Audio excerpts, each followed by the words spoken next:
Hello and welcome my dear student. बेटा, आज की जो हमारी क्लास है वो आज हम करेंगे अर्थशास्त्र क्लास 12th और वो भी हिंदी मीडियम में। बेटा, यूट्यूब पर आपको बहुत सारे क्लासेस मिल जाएंगी जो कि इकोनॉमिक्स यानी कि इंग्लिश मीडियम वाले बच्चों की होती हैं। और ये जो हमारी क्लास है बेटा, ये प्योर हिंदी मीडियम वाले बच्चों के लिए बनाई गई है। आपको आपका कंप्लीट सिलेबस मैं यहाँ पर कराऊंगा, वो भी बिल्कुल फ्री ऑफ कॉस्ट। ना कोई चार्ज लगने वाला है, ना कोई पैसे लगने वाले हैं। फ्री में आपको नोट्स दिए जाएंगे, फ्री में आपकी लाइव क्लास ली जाएगी। तो अगर आज की बात करें, आज की चर्चा करें, तो वो हम करने वाले हैं कि आपका एक चैप्टर है जिसका नाम है मांग का सिद्धांत। बेटा, यहाँ पर मैं सिर्फ आपको ऊपर से पढ़ा दूँ ऐसा कुछ नहीं होने वाला बेटा। मैं आपको टोटली जो भी चीज़ें आपको पढ़ाऊँगा, कोशिश करूँगा कि आज मेरे साथ साथ आपको वो सारी चीज़ें याद भी हो जाएं।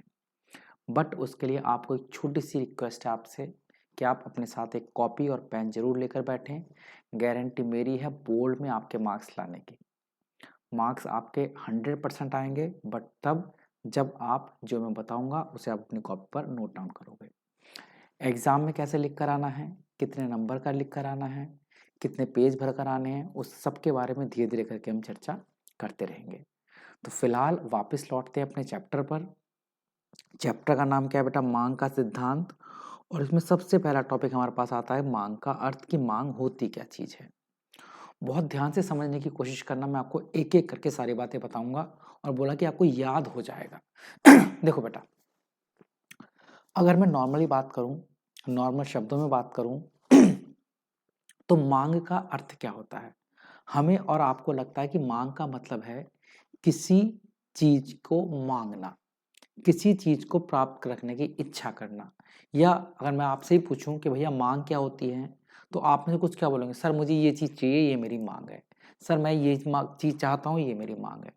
यानी कि आपके और मेरे अकॉर्डिंग नॉर्मली अगर बात करें, अर्थशास्त्र को निकाल दें, तो मांग का अर्थ होता है किसी चीज की इच्छा, किसी चीज को प्राप्त करने की इच्छा क्या कहलाती है? उसकी मांग कहलाती है। बट अर्थशास्त्र कहता है कि नहीं भैया, मांग का मतलब सिर्फ इच्छा नहीं होती।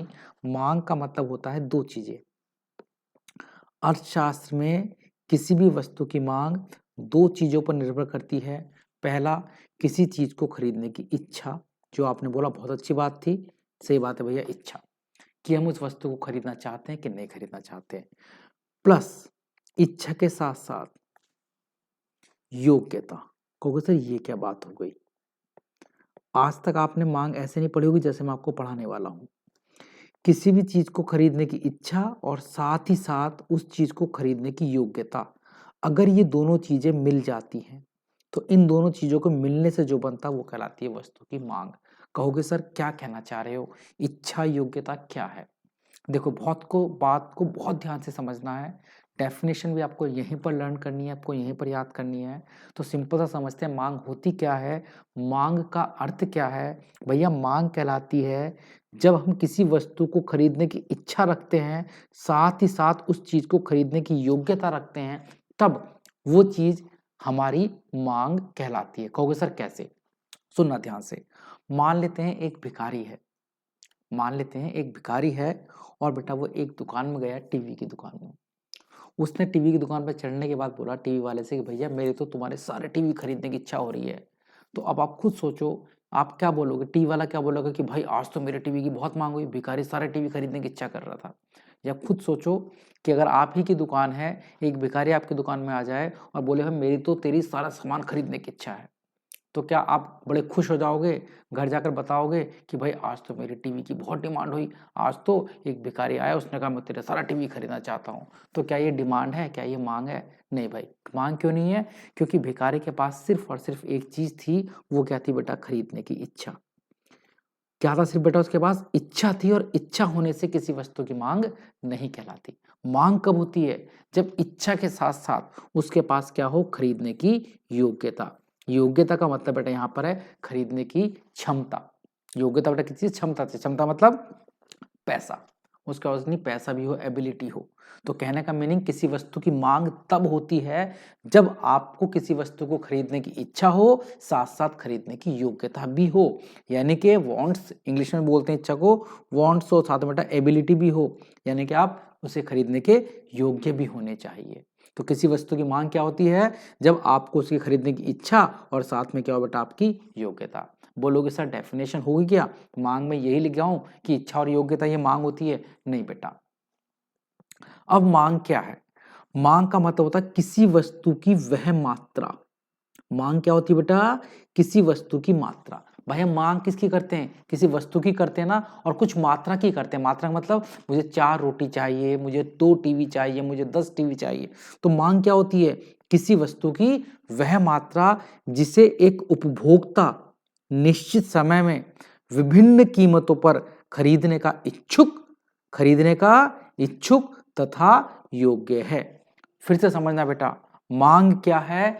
मांग किसी वस्तु की वह मात्रा है, मांग किसी वस्तु की वह मात्रा है जिसे एक उपभोक्ता, याद रखना मांग कौन करते हैं? उपभोक्ता करते हैं। हम लोग कौन है? चीजों को खरीदने वाले, चीजों को यूज करने वाले लोग को हम उपभोक्ता कहते हैं बेटा।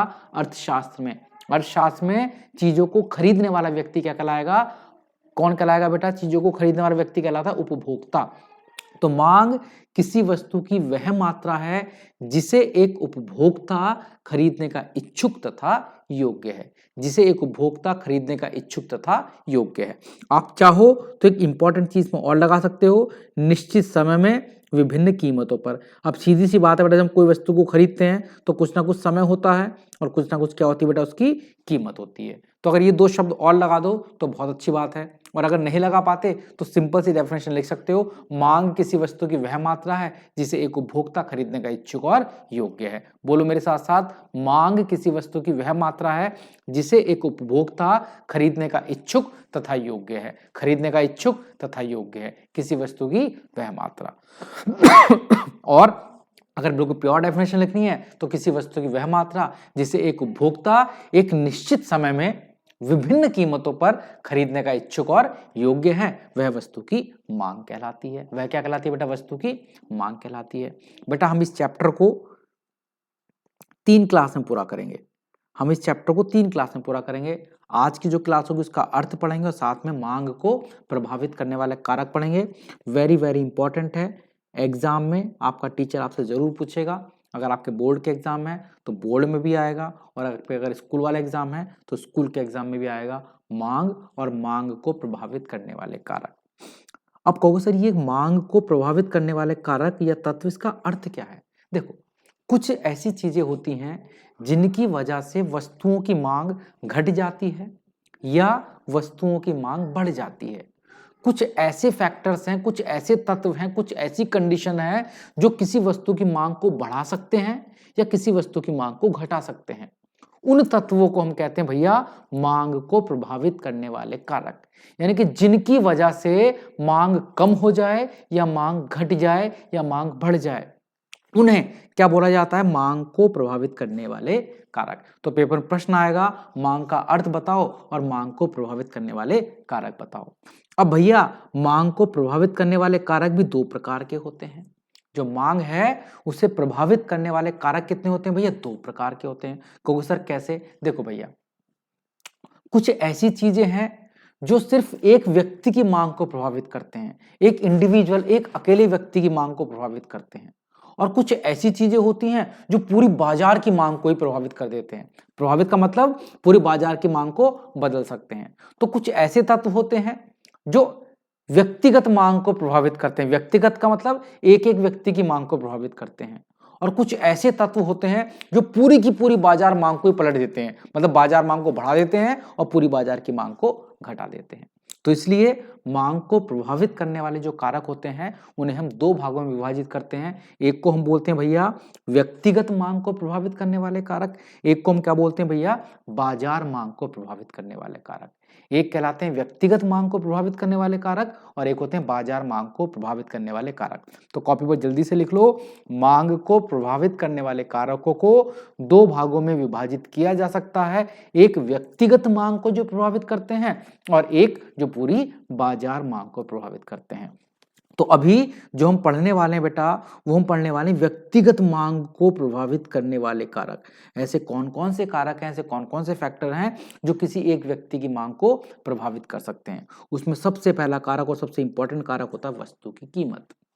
यानी कि किसी भी जो वस्तु की मांग होती है, उस मांग पर सबसे ज्यादा प्रभाव किसका पड़ता है भैया? वस्तु की कीमत का। कहोगे सर कैसे? अरे या फिर कुछ बच्चे कहेंगे सर ये तो हमें पता है। हाँ भाई, वास्तव में पता होगा। किसी भी वस्तु की मांग को सबसे ज्यादा कौन प्रभावित करता है? उस वस्तु की कीमत प्रभावित करती है। सर कैसे? देखो भैया, मांग और कीमत में हमेशा ना विपरीत संबंध होता है। कुछ बच्चे कहेंगे सर विपरीत क्या होता है? बेटा उल्टा संबंध होता है। क्यों सर उल्टा क्या होता है? अरे बेवकूफ, मीनिंग ये है कि जब किसी वस्तु की कीमत बढ़ती है, जैसे जैसे वस्तु की कीमत बढ़ती है, वस्तु की मांग क्या हो जाती है बेटा? कम हो जाती है। कीमत में और वस्तु की मांग में विपरीत संबंध होता है। कीमत के बढ़ने से मांग कम हो जाती है और कीमत के कम हो जाने से मांग बढ़ जाती है। किसी भी वस्तु की मांग को कीमत के द्वारा प्रभावित किया जाता है और कीमत और मांग में विपरीत संबंध होता है। कीमत के बढ़ जाने पर वस्तु की मांग कम हो जाती है और कीमत के कम हो जाने पर वस्तु की मांग ज्यादा हो जाती है। इसे तो समझाने की आवश्यकता नहीं है, बिल्कुल नॉर्मल आप समझते भी होंगे। भाई कोई चीज महंगी हो जाए तो ऑटोमेटिकली क्या होगा? उसकी मांग कम हो जाएगी, और कोई चीज सस्ती हो जाए तो ऑटोमेटिकली उसकी मांग क्या हो जाएगी भैया? ज्यादा हो जाएगी। तो ये तो आप बनाकर भी लिख कर आ सकते हो एग्जाम के अंदर, बस याद रखना है वस्तु की कीमत। फिर आपको क्या लिखना है इसमें कि भैया भैया मत लिखना, कि सर भी मत लिखना, कि वस्तु की कीमत और वस्तु की मांग में विपरीत संबंध होता है। जब वस्तु की कीमत बढ़ती है तो मांग कम हो जाती है और जब कीमत घटती है तो वस्तु की मांग बढ़ जाती है। दूसरा क्या है भैया? अन्य वस्तुओं की कीमत। दूसरा क्या है भाई? अन्य वस्तुओं की कीमत। को सर अन्य वस्तु की कीमत क्या हुई? यानी कि बेटा एक चीज तो हमें पता है, जब किसी एक चीज की कीमत बदलती है तो उसकी मांग घट जाती है या बढ़ जाती है, उसे बोलते हैं वस्तु की कीमत। कभी कभी ऐसा होता है कि इस वस्तु की कीमत में तो कोई चेंज नहीं हुआ, दूसरी वस्तुओं की कीमत में चेंज हो गया और उसकी वजह से इसकी मांग प्रभावित होगी। कीमतें बदल रही हैं दूसरी वस्तुओं की और मांग बदल रही है इसकी, इसे बोलते हैं अन्य वस्तुओं की कीमत। तो किसी वस्तु की मांग को दूसरी वस्तुओं की कीमत भी क्या करती है भैया? प्रभावित करती है। कहोगे सर कैसे? समझते हैं बेटा। जो अन्य वस्तुएं होती है ना, उन्हें दो प्रकार में या दो भागों में विभाजित कर सकते हैं। अन्य वस्तुएं दो प्रकार की होती हैं। एक को हम बोलते हैं भैया स्थानापन्न वस्तु और एक को हम क्या बोलते हैं भाई? पूरक वस्तु। तो जो अन्य वस्तुएं हैं, एक तो इस वस्तु की मांग को कौन प्रभावित करेगा? इसकी खुद की कीमत। दूसरा कौन प्रभावित करेगा? अन्य वस्तु की कीमत। और जो अन्य वस्तुएं हैं वो कितने प्रकार की होती हैं? दो प्रकार की। एक को क्या बोलते हैं? स्थानापन्न वस्तु। एक को क्या बोलते हैं? पूरक वस्तु। कहो सर ये स्थानापन्न क्या है? देखो नाम से नजर आ रहा, स्थानापन्न ऐसी वस्तुएं जो एक दूसरे के स्थान पर बिना किसी कठिनाई के प्रयोग की जा सके। ऐसी वस्तुएं जो एक दूसरे के स्थान पर बिना किसी कठिनाई के प्रयोग की जा सकती हैं, उन्हें स्थानापन्न वस्तु कहते हैं। रिपीट करूं, ऐसी वस्तुएं जो बिना किसी कठिनाई के एक दूसरे के स्थान पर प्रयोग की जा सकती हैं, स्थानापन्न वस्तु कहलाती हैं। कहोगे समझ में नहीं आया बेटा? कहोगे सर कैसे? देखो भैया, जैसे चाय और कॉफी,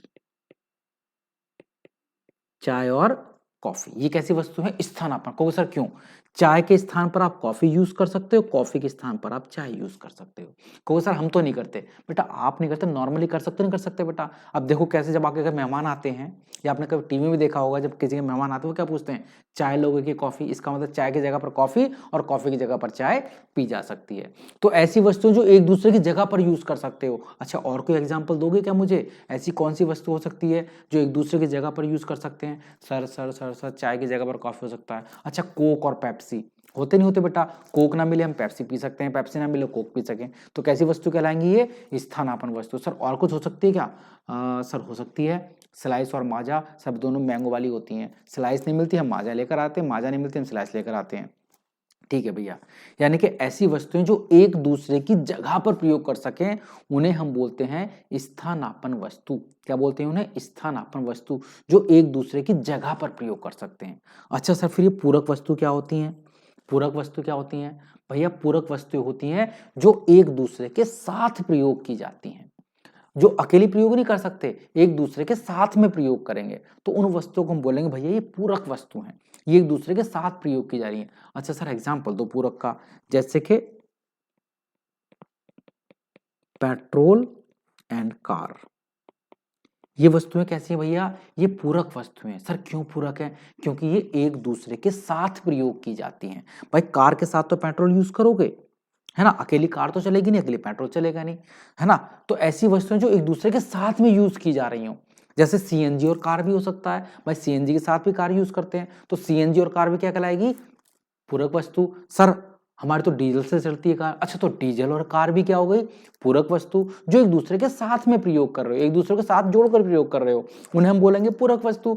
और जो एक दूसरे की जगह पर प्रयोग कर रहे हैं, ऐसा तो नहीं होगा कार की जगह पर पेट्रोल प्रयोग कर लो, पेट्रोल की जगह पर कार, ऐसा तो नहीं होगा। हाँ डीजल और पेट्रोल हो सकते हैं बेटा, अगर आपकी गाड़ी दोनों चीजों से चल सकती है, अगर दोनों चीजों से चल सकती है तो आप क्या बोलोगे? या फिर पेट्रोल से चलती है, सीएनजी से भी चलती है, तो आप क्या बोलोगे? सीएनजी और पेट्रोल ये क्या हो सकते हैं? स्थानापन्न हो सकते हैं। पेट्रोल नहीं मिलता आप सीएनजी से गाड़ी चला लेते हो, सीएनजी नहीं मिलती आप पेट्रोल चला सकते हो। जब एक दूसरे की जगह पर प्रयोग कर सकते हो जिन वस्तुओं को, वो स्थानापन्न, और जो एक दूसरे के साथ में प्रयोग की जाती हैं वो पूरक वस्तुएं कहलाती हैं। कहोगे सर ये कैसे मांग को प्रभावित करती हैं? तो सुनो बेटा, बात स्थानापन्न की करते हैं। स्थानापन्न वस्तु में क्या होता है, जब किसी एक वस्तु की कीमत बढ़ती है तो दूसरे की मांग खुद ही बढ़ जाएगी। कहोगे सर कैसे? खुद सोचो, कॉफी की कीमत में कोई परिवर्तन नहीं हुआ, सिर्फ चाय की कीमत बढ़ गई, चाय महंगी हो गई। चाय के महंगे होने से बताओ क्या होगा? ऑटोमेटिक जब चाय महंगी होगी तो कॉफी की मांग बढ़ने लगेगी। चाय महंगी हो रही है, लोग बाग क्या खरीदना स्टार्ट कर दिया? कॉफी। क्यों भैया? क्योंकि चाय तो महंगी हो गई, अब आप क्या खरीदोगे? कॉफी। और जब चाय सस्ती हो जाएगी तो ऑटोमेटिक कॉफी की मांग क्या हो जाएगी?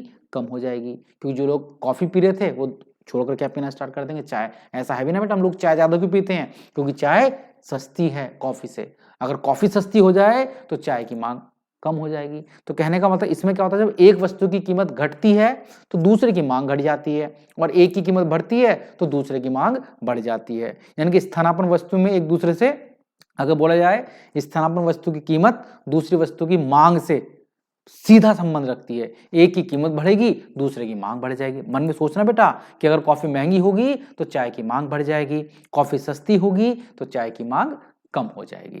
तो ये कैसी वस्तु कहलाई बेटा? स्थानापन्न वस्तु कहलाई। अच्छा पूरक वस्तु क्या होती है? इनमें क्या संबंध होता है भैया? पूरक में उल्टा होता है। उल्टा कैसे?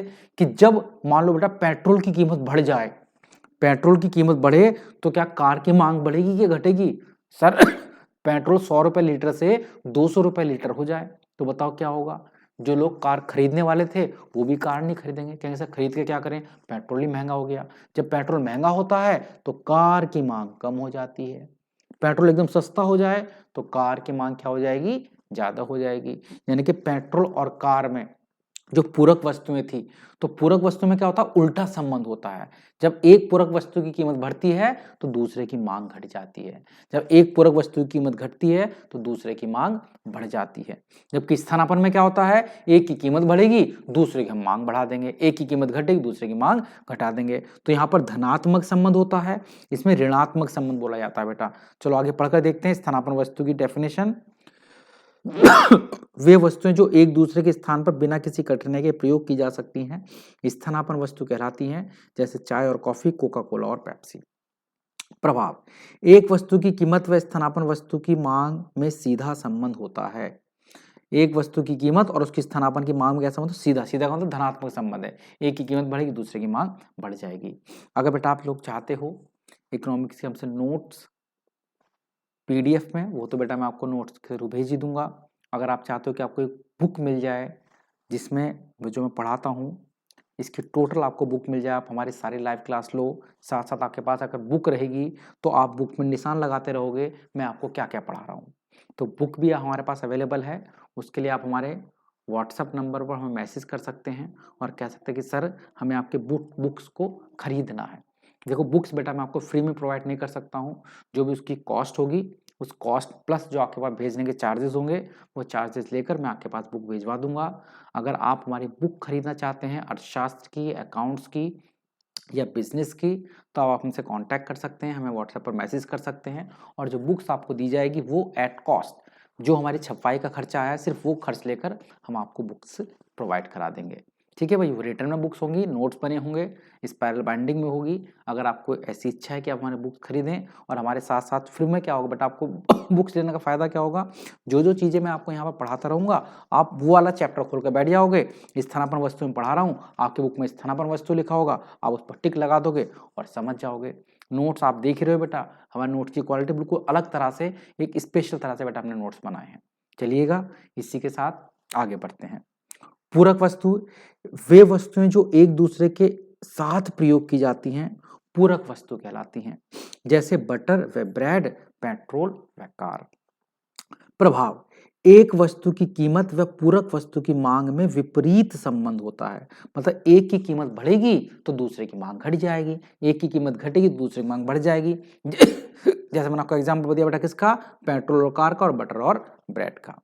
तीसरी चीज जो उपभोक्ता की मांग को प्रभावित करते हैं बेटा, पहली चीज क्या थी मांग को प्रभावित करने वाली बताओ, पहली चीज थी वस्तु की कीमत, वस्तु की कीमत और मांग में विपरीत संबंध होता है। दूसरी चीज क्या थी बेटा, दूसरी चीज थी व्यक्तिगत मांग को प्रभावित करने वाले कारण, दूसरी बेटा क्या थी अन्य वस्तुओं की कीमतें। और तीसरा हम क्या पढ़ने वाले हैं बेटा आज, उपभोक्ता की आय।